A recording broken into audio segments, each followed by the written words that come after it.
내게 의견되었고 내가 알지 못하는 크고 은밀한 일을 내게 보이리라. 이스라엘의 하나님 여호와께서 말씀하시니라. 우리가 이 성읍의 가옥과 이가 왕궁을 엎어서 갈대아인의 창호와 칼을 대항하여 싸우려 하였으나 내가 나의 의로움과 분함으로 그들을 죽이고 그들의 시체로 이 성을 채우게 하였나니 이는 그들의 모든 악행으로 말미암아 나의 얼굴을 가려 이 성을 돌아보지 아니하였습니다.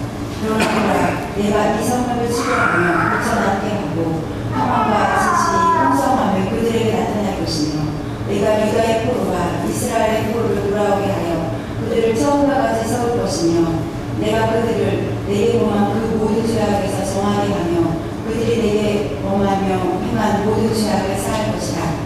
이 성읍이 세계 열방 앞에서 나의 기쁜 이름이 될 것이며 찬송과 영광이 될 것이요 그들은 내가 이 백성에게 베푼 모든 복을 들을 것이요 내가 이 성읍에 베푼 모든 복과 이 평안으로 말미암아 두려워하며 떨리라. 아멘. 컨디션 조절을 잘해서 주일은 건강한 모습을 가지고 서야 됩니다 라고 그렇게 저희들 얘기하는데, 제가 이번 한 주간 컨디션 조절을 잘 못해서 좀 오늘 주일인데 좀 그렇습니다. 부스리가 좀 이렇게 잘 안 나와서 그런데 좀 양해를 부탁드리겠습니다. 제가 고등학교를 졸업하고 신학대학에 들어갔을 때에 저는 한 가지 놀라운 사실을 깨닫게 되었습니다. 그것은 누군가가 내 인생의 시나리오를 가지고 있다는 사실이었습니다. 우리는 보통 이렇게 생각하죠. 내 인생은 내가 선택하고 내가 결정하고 내가 만들어간다. 어디에서 공부를 할지, 어떤 길을 선택할지, 어떤 사람 만날지 내가 결정한다라고 그렇게 생각합니다. 저도 그렇게 생각했습니다. 내가 신학대학에 가기로 결심했고 내가 열심히 준비해서 신학대학에 들어왔다라고 생각했습니다. 그런데 신학을 공부하면서 저는 한 가지 사실을 깨닫게 되었어요. 내 인생은 단순한 우연의 연속이 아니라는 것이었습니다. 내가 어디에서 태어날지, 또 내가 어떤 사람들을 만나게 될지, 또 내가 어떤 실패를 경험하고 어떤 성공을 경험하게 될지, 내 인생의 중요한 장면들이 마치 하나의 이야기처럼 이미 어떤 큰 이야기 속에 들어있다는 사실을 깨닫게 되었습니다. 그리고 더 놀라운 사실이 있었는데요. 그 이야기를 쓰고 계시다는 분이 있다는 거죠. 내 인생의 시나리오를 알고 계실 뿐만 아니라 지금도 직접 써가고 계시는 분이 계시다는 그런 사실이었습니다. 제가 이 사실을 알았을 때에 제 마음에는 두 가지 마음이 생겼어요. 첫째는 두려움이었고 하나는 겸손과 기대감이었습니다. 성경은 바로 우리에게 이 사실을 가르쳐주고 있는데요. 우리 인생에는 하나님의 시나리오가 있습니다. 그래서 우리 인생에 우연은 없습니다. 우리의 삶은 무의미하지 않습니다. 왜냐하면 하나님께서 지금까지 우리의 이야기를 써오고 계셨고 또 앞으로도 우리 이야기를 써가고 계시기 때문에 그렇습니다. 만약 그렇다고 한다면 하나님의 시나리오 속에서 우리는 어떻게 살아야 될까라고 하는 거죠. 오늘 본문에서 하나님이 이렇게 말씀하십니다. 예레미야 33장 3절 말씀 가다 보니까 너는 내게 부르짖으라 내가 내게 응답하겠고 내가 알지 못하는 크고 비밀한 일을 내게 보이리라. 이 말씀은 하나님께서 선지자 예레미야에게 하신 말씀이에요. 예레미야는 약 기원전 627년경에 하나님의 부르심을 받아서 40년 동안 활동했던 그런 예언자였습니다. 그런데 예레미야가 활동했던 그 시대는 그렇게 밝은 그런 시대가 아니고 어두운 시대였습니다. 나라는 점점 더 약해지고 있었고요. 그리고 백성들은 하나님의 말씀을 듣지 않았습니다. 근데 이런 시대 속에서 예레미야가 하나님의 말씀 받고 전했던 것은 뭐냐면 심판과 회복에 대한 그런 말씀이었습니다. 예레미야는 하나님께서 바벨론 왕 느부갓네살을 사용해서 유다를 심판하기로 하셨음을 알게 되었습니다. 그래서 예레미야가 이스라엘 백성들을 향해서 외칩니다. 항복하라고 외칩니다. 예레미야 21장 9절에 보니까 이 성에 머무는 자는 칼과 기근과 전염병으로 죽을 것이요 갈대아인에게 나가서 항복하는 살 것이다 이렇게 외치기 시작합니다. 그런데 예레미야가 이렇게 외치고 있을 당시에 그때 유다의 왕은 시드기야 왕이었는데요. 시드기야 왕은 애국과 연합해가지고 바벨론과 대항하려고 했습니다. 그리고 그 당시에 거짓 선지자들과 지도자들은요, 바벨론의 그 멍에는 곧 깨질 것이다라고 그렇게 말하면서 바벨론에 굴복하지 말자라고 그렇게 외쳤던 그런 시대였습니다. 그런데 예레미야는 그와는 반대로 바벨론에 항복해야 산다라고 그렇게 외치는 거예요. 항복하는 살 것이다라고 외칩니다. 그러다 보니까 유다 백성 입장에서는 예레미야가 좀 이상합니다. 예레미야가 마치 매국노처럼 여겨집니다. 나라를 망하게 하는 사람들처럼 이렇게 여겨집니다. 백성들의 사기를 떨어뜨리는 사람으로 여기게 되는 거죠. 그리고 유다 왕 시드기야는 그런 예레미야를 감옥에 이제 가두게 되게 되는 겁니다. 모든 것이 절망적인 것처럼 보이는 그런 상황이었어요. 예레미야에게 있어서 모든 것이 절망인 것처럼 보이는 그런 상황 가운데서 하나님께서 예레미야에게 하셨던 말씀입니다. 그 말씀이 예레미야 33장 3절이죠. 너는 내게 부르짖으라 내가 내게 응답하겠고 내가 알지보다는 크고 은밀히 비밀한 일을 보여주겠다. 이 말씀의 히브리어를 직역하면 이런 의미가 있습니다. 나에게 부르짖어라. 내가 너에게 응답하겠다. 그리고 내가 너에게 알려주겠다. 크고 견고한 숨겨진 것들, 내가 알지 못하는 것들을, 이런 의미가 있습니다. 그러면 하나님께서 알려주시고 했던 숨겨진 것들, 내가 알지 못하는 것들이 무엇일까? 이것은 하나님의 능력으로 이룰 수 있는 일을 말합니다. 사람의 능력으로 이루어지는 일이 아니라 하나님의 능력으로 이루어지는 그런 일이었습니다.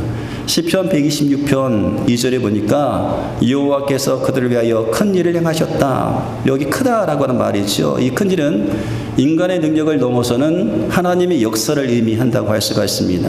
그래서 하나님께서 예레미야에게 이렇게 말씀하시는 거예요. 내가 너에게 크고 그리고 사람이 스스로 절대 들어갈 수 없는 영역을 보여주겠다. 사람의 지혜로는 알 수 없고 사람의 힘으로는 들어갈 수 없고 사람의 계산으로는 이해할 수 없는 하나님의 시나리오를 보여주겠다라고 말씀하신 거죠.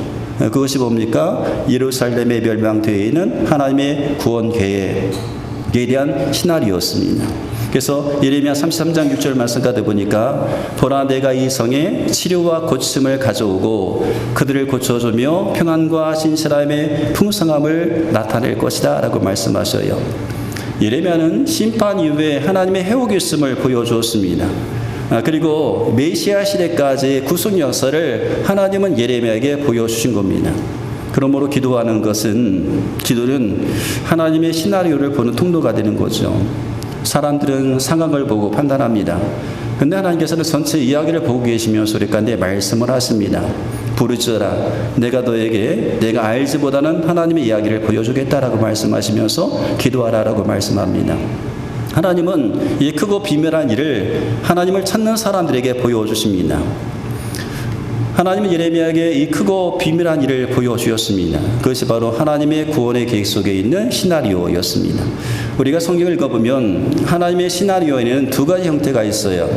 한 가지는 확정된 시나리오가 있고 하나는 역동적인 시나리오가 있습니다. 이 확정적 시나리오는 반드시 이루어지는 하나님의 계획입니다. 인간이 바꿀 수가 없는 영역이죠. 예수님께서 다시 오신다는 약속의 말씀과 하나님의 나라가 완성되는 약속은 반드시 이루어지는 확정적인 시나리오입니다. 그에 반해서 역동적인 시나리오는 하나님께서 방향을 정하시지만 인간과 함께 그 시나리오를 만들어가는 것을 우리가 역동적 시나리오라고 말합니다. 마치 감독이 이야기의 큰 틀을 만들지만 연출자와 배우들이 함께 작품을 완성해 가는 것과 같습니다. 여러분 최근 1000만 관객을 돌파했던 영화가 있죠. 왕과 함께 사는 남자라는 영화가 있는데 조선시대 어린 왕 단종이 왕에 쫓겨나 강원도 송룡포에 유배됩니다. 그리고 그 마을 촌장과 마을 사람들과 관계를 맺으면서 있게 되는 그런 이야기를 이제 했던 영화입니다. 감독은 이 이야기에서 큰 틀을 정해놓죠. 단종이 유배되고 마을 사람들과 함께 살아간다. 그리고 그 과정에서 인간적인 관계가 만들어진다라고 하는 그 큰 틀을 이제 만들어 놓습니다. 근데 영화가 만들어지면서 장한준 감독이 그랬다는 거예요. 배우들이 각각 자기가 맡은 캐릭터를 가지고 연구하면서 이야기를 한다고 합니다. 이 장면에서는 이런 감정이 더 맞지 않을까요? 이 장면에서는 이렇게 하는 것이 더 옳지 않을까요? 라고 의견을 이제 제시하면 감독이 그 의견을 이렇게 충분히 수용해서 만들었다고 합니다. 그래서 감독과 배우들이 함께 완성된 이야기를 만들어 간 거죠. 이것이 역동적인 시나리오입니다. 하나님께서 우리의 삶의 시나리오의 방향을 정해 놓으셨어요. 그리고 그 방향을 갈 때에 그 방향 가운데 우리가 함께 그 이야기를 만들어 가시는 거, 이것이 바로 역동적인 시나리오입니다.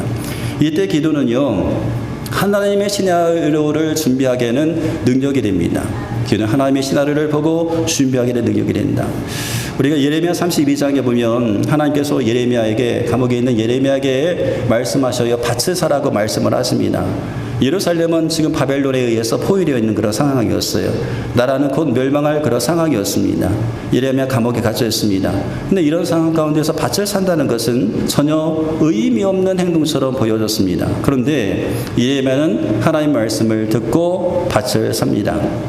예레미야 32장 9절에 보니까 내가 아나돗의 밭을 사고 은 17세겔을 달아주었다. 그리고 계약서를 씁니다. 증인을 세워둡니다. 그리고 그 분수를 톡에 넣어 보관하게 됩니다. 사람들이 밭을 사는 예레미야 행동을 보면서 그렇게 생각했을 거예요. 저 사람은 완전히 미쳤다. 나라가 망하는데 밭을 산다고? 지금 어떤 상황이 벌어질지 모르는데 밭을 산다고? 그러고 하면서 아마 이해하지 못했을 겁니다. 근데 하나님께서는 그 행동의 의미를 부여하는 설명을 하시는 거예요. 예레미야 32장 15절에 보니까 사람이 이 땅에서 집과 밭과 포도를 다시 사게 되리라. 다시 사게 되리라. 다시 사게 되리라 라고 말씀하시면서 회복의 말씀을 합니다. 그러므로 예레미야는 하나님의 시나리오를 준비하는 행동을 했던 거죠. 그리고 이것이 믿음의 행동이었습니다. 기도하는 사람은 하나님이 무엇을 하실지를 듣습니다. 그래서 기도하는 사람은 종종 사람들이 이해하지 못하는 선택을 합니다. 이해하지 못하는 선택을 하죠. 왜냐하면 하나님께서 하시고자 하는 일을 알기 때문에 그러합니다. 영국의 중거리 달리기 선수 로저 베니스터의 이야기입니다. 20세기 중반까지 육상계에는요, 불가능한 기록이 있었다고 그래요. 그것은 1마일, 1.6km를 4분 내에 통과하는 거였습니다. 당시 전문가들은 그렇게 말을 했다고 그래요. 인간의 몸으로는 절대 불가능하다. 심장이 견디지 못할 것이다. 인체 한계를 넘어서는 기록이다. 라고 그렇게 하면서 4분의 벽을 뛰어넘지 못할 것이다 라고 그렇게 이제 이야기했다고 합니다. 그런데 그런 상황 가운데서 로저 베이스는 달랐다는 거예요. 남들이 불가능하다라고 말하는 그 기록을 마음속에 계속 상상했다는 거죠. 마지막 코너를 돌아서 직선을 질주하면서 4분의 벽을 깨는 그 장면을 계속 상상했다는 겁니다. 그리고 마침내 1954년 그런 역사적 경주에서 3분 59초 4의 기록으로 인류 최초로 4분의 벽을 깼다고 합니다. 그런데 더 놀라운 것은 로저 베니스터가 이 기록을 깬 이후에 그 위에 수백 명의 선수들이 이 기록을 깼다는 거죠. 그 전에는 그 어떤 선수도 4분의 벽을 깨지 못한다라고 생각했는데 한 명의 선수가 이 기록 깨니까 그 다음의 선수들이 계속 깼다는 거예요. 이유가 무엇입니까? 불가능해 보였던 그 영역에서 가능성을 보았기 때문에 그렇죠. 4분의 벽을 깨는 그 가능성을 보았기 때문에 사람들이 그 벽을 깰 수가 있었다는 겁니다. 기도도 그렇습니다. 기도하는 사람들은 사람들이 보지 못하는 것들을 보게 됩니다. 그래서 상황이 아니라 하나님의 미래를 이제 보게 되는 거죠. 그래서 기도하는 사람들은 때때로 하나님 믿는 사람들은 때때로 사람들이 이해하지 못하는 선택을 하기도 합니다. 왜냐하면 이미 하나님께서 이루실 일을 보았기 때문에 그러합니다. 예레미야가 감옥에서 밭을 산 것도 그런 의미, 그런 믿음의 행동이었다는 거죠. 그가 본 것은 현실이 아니라 하나님의 시나리오를 보았기 때문에 그렇습니다. 성도 여러분, 기도는 하나님의 시나리오를 보게 합니다. 그래서 기도는 하나님의 시나리오를 준비하게 합니다. 그래서 하나님께서 오늘도 우리 가운데 말씀하시는 거예요. 너는 내게 부르짖으라. 내가 네게 응답하겠고 내가 알지 못하는 크고 비밀의 일을 내게 보이리라. 또 기도에는요, 하나님의 시나리오를 완성케 하는 능력이 기도 가운데 있습니다. 요한계시록 5장 7절로 8절 말씀 보면 어린 양이 나와서 보좌 앉으신 이의 오른손에서 두루마리를 취하시니라. 그 두루마리를 취하심에 네 생물과 24장로들이 그 어린 양 앞에 엎드려 각각 검은고와 향이 가득한 금 대접을 가졌으니 이 향은 성도들의 기도들이라. 이런 말씀이 나와요. 향이 가득한 금 대접, 이것이 바로 성도들의 기도다라고 이렇게 말씀하고 있죠. 여러분, 우리의 기도가 사라지는 것은 아니다라고 하는 거예요. 우리의 기도가 하나님 앞에 앞에 올라갑니다. 하늘의 큰 대접에 담겨져 있습니다. 그리고 하나님께서 우리의 기도를 받으십니다. 근데 이 장면을 보면 두루마리가 연결되어 있어요. 하나님께서 하나님의 역사 계획이 펼쳐지는 그 순간에 성도들의 기도가 등장을 하게 되는 겁니다. 두루마리가 있는 곳에 성도의 기도가 있다. 이것은 굉장히 중요한 의미가 있습니다. 기도가 하나님의 역사와 연결되어 있다라고 하는 거죠.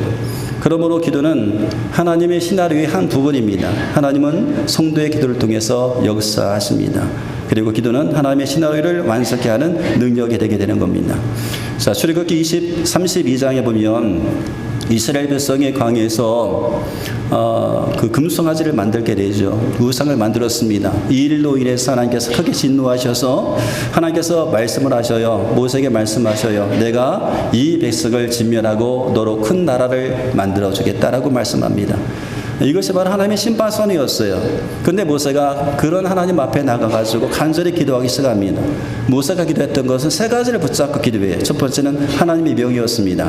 하나님께 그렇게 하시면 애굽 사람들이 하나님을 어떻게 보겠습니까? 라고 하면서 하나님의 영의를 가지고 기도합니다. 두 번째는 하나님의 능력을 가지고 기도합니다. 주께서 큰 권능으로 이 백성을 여기까지 인도하셨습니다. 그리고 하나님의 언약을 기억하게 합니다. 아브라함, 이삭, 이스라엘에게 하신 약속을 기억하여 주옵소서라고 기도하면서 이스라엘 나라를 진멸하지 마시라고 하나님 앞에 기도를 드립니다. 그 결과 출애굽기 32장 14절에 보니까 여호와께서 뜻을 돌이키사 말씀하신 바를 그 백성에게 내리지 아니하셨다라고 말씀하고 있어요.